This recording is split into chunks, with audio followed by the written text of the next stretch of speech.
On its own, Dooku's path from being one of the greatest Jedi in the Order to joining the Sith and Darkseid appears to be rather linear. After decades of becoming increasingly embittered by the corruption of the Republic and the Jedi Order's inability to stand up to this corruption, let alone distance themselves from it, Dooku would eventually come to see that the Darkseid was his best means of establishing a better, more just galactic order, with Qui-Gon's death on Naboo representing the final push he needed. Without question, the death of Dooku's former Padawan Qui-Gon Jinn at the hands of Darth Maul would have a profound effect on him. As the Episode 3 novelization reveals, Dooku attempted to save Obi-Wan from Sidious's machinations to destroy the Jedi during the Battle of Coruscant, with Dooku's reasoning being that Obi-Wan's master had been his Padawan, and therefore, he was practically Dooku's grandson. This very much indicates that Dooku viewed Qui-Gon like a son, thereby explaining why his death meant even more than that to be expected through their master-apprentice connections. But while Qui-Gon's death would eventually become one of the primary reasons why Dooku would join the Sith, it had a very different impact on Dooku at first. With Dooku letting go of his Jedi restraint more and more each day, and with Qui-Gon having been undeniably killed by a member of the resurgent Sith, Dooku would initially be overcome with a desire not to join the Sith on his path to the dark side, but avenging his former Padawan and destroying the last remaining Dark Lord who led the Sith Order within the aftermath of the Phantom Menace. The details of Dooku's original plan in this regard is noted in two Legends novels, Darth Plagueis and Labyrinth of Evil.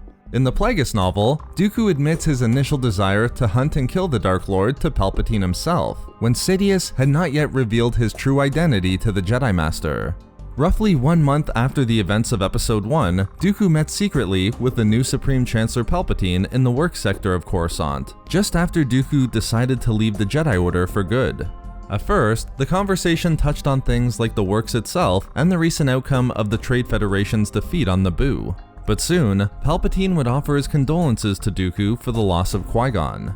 After confirming to the Supreme Chancellor that Qui-Gon's death was crucial in his decision to leave the Order, Dooku would reveal the true extent of his thoughts over the previous month since his former Padawan's death.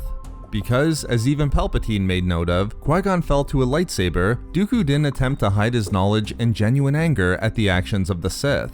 However, as even the High Council knew at the time, Dooku was completely confident there remained a second Sith out there somewhere, and when pressed by Palpatine, Dooku's every instinct told him that the apprentice and not the Sith Master had been killed on Naboo.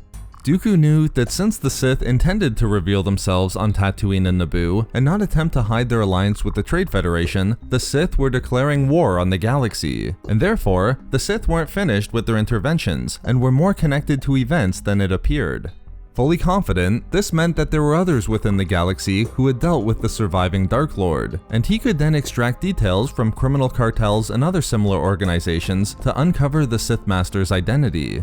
In just a great scene between Dooku and Palpatine, Dooku tells the Supreme Chancellor without knowing his Sith identity that he would eventually find the Sith Lord. With Palpatine legitimately curious, he made a reasonable assumption and asked Dooku whether he would try to avenge the death of his former Padawan Qui-Gon. It's here where Dooku reveals that despite his own distancing from the Jedi Order and personal acceptance of the dark side, his initial thoughts were not focused on joining the Sith Master, but destroying them and their order. Dooku admitted that over the previous weeks, his thoughts had been preoccupied with the idea of avenging Qui-Gon and seeking out the Sith so as to destroy them.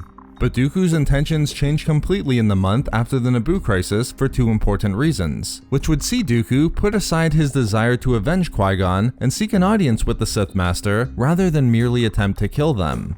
First, Dooku had reached a point where he recognized that an alliance with the Sith would be a benefit to his grand vision for the galaxy, namely, the destruction of the Republic. After thinking about and studying the situation that occurred on Naboo, Dooku had no doubt it was merely the opening salvo in a larger plot by the Sith to bring down the Republic, something he wanted as much as the Sith apparently did.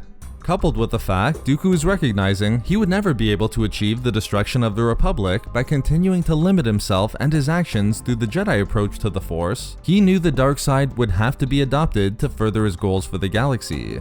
In this way, Dooku knew he had to sacrifice his desire to avenge Qui-Gon to bring about his other desire to destroy the Republic. The novel Labyrinth of Evil also reveals a second, even better reason why Dooku didn't simply unleash his wrath against the Sith for what they did to Qui-Gon, one that goes far beyond simply a shared hatred of the Republic. In recognizing that the dark side had been uniquely perceivable again in the galaxy and gaining strength for 200 years, a result of Darth Tenebris and his Sith Master opening a rift in the Force, Dooku knew that as the Jedi Order existed within his era, there would be no stopping the continuous drift further and further towards the dark side. For Dooku, no matter how forcibly he gave his warnings, the High Council would never attempt to get to the root of the coming darkness. At best, the Jedi would simply try to contain the dark side and await a coming chosen one to fulfill the destruction of the Sith.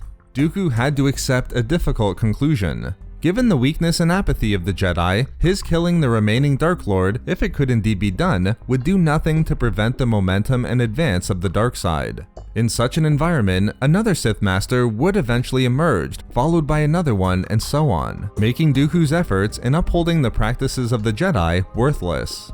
Dooku knew he was in an era defined by the dark side, and in such an era, he was better off to accept its power and use its teachings to create an alliance with those who would help him destroy the Republic.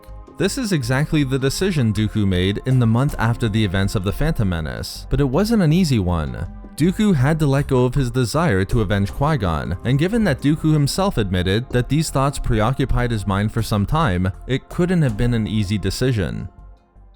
So there we have it, Dooku's initial desire to avenge Qui-Gon and destroy the Sith, and why he ultimately decided against it.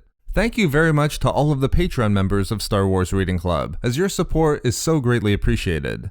You can find all of our social media links and a link to our Star Wars gaming channel in the description below for updates and even more Star Wars content.